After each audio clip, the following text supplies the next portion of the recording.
ছিল না ছিল না? এত লোক কেস করলো, তারপরে বললো যারা বলো ধরে নেই অবশ্য নওশাদ সিদ্দিকীকে সরকার 42 দিন জেল খাটানো কারণ কি?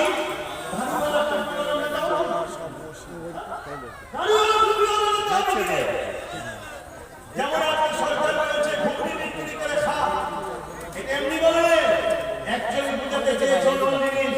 পুরো নেতা হবে কি রে, পুরো তো ভুক্তি বিক্রি করে খাওয়ালো, পুরো তো কিছুই বসালো।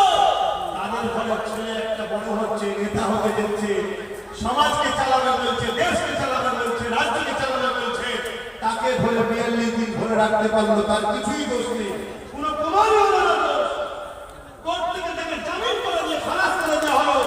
কিন্তু আজকে এত বড় একটা ধর্মের বিষয়ে সংবিধান বিরোধী একটা ভারতবর্ষের তৃতীয় বৃহত্তম ধর্ম মান্যওয়ালাদের মানুষ মুসলমান ইসলাম এবং পশ্চিম বাংলায় মুসলমানরা যার সাথে তারাই পশ্চিম বাংলার মসনদে বসে তাদের ধর্মের বিরুদ্ধে বিজেপির নেতা এত বড় কথা বললো, আমাদের রাজ্য সরকার তার বিরুদ্ধে কোনো ব্যবস্থা নিয়েছে?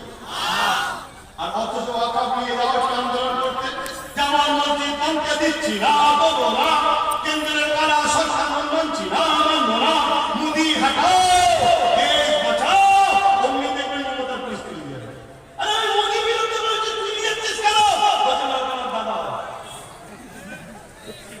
শুধু বোকা আমরা রয়ে গেলাম, বাকি সবাই চালাক হয়ে গেছে, সবাই যে যার কাজ করছে নিয়েছে, শুধু বোকা আমরা রয়ে গেলাম। আর এই বোকা এই জন্য হয়ে গেলাম কারণ আমাদের কাছে আল্লাহ রসুলের আগে এদের ঘরে প্রাধান্য দিতে গেছে। এই জন্য আল্লাহ রসুল আমাদের থেকে মুখ ফিরিয়ে নিচ্ছে, কথা মাথায় ঢুকছে?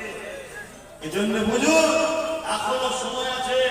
ইসলাম নারীদেরকে মর্যাদা দিয়েছে না দেয়নি?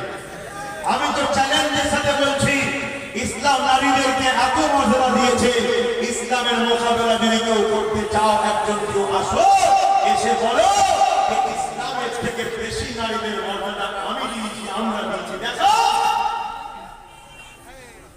ইসলাম নারীকে এত মর্যাদা দিয়েছে, ইসলাম বলছে কেউ যদি নারীকে রেপ করে তাকে মারা পর্যন্ত বুঝে মারতে মেরে ফেলো।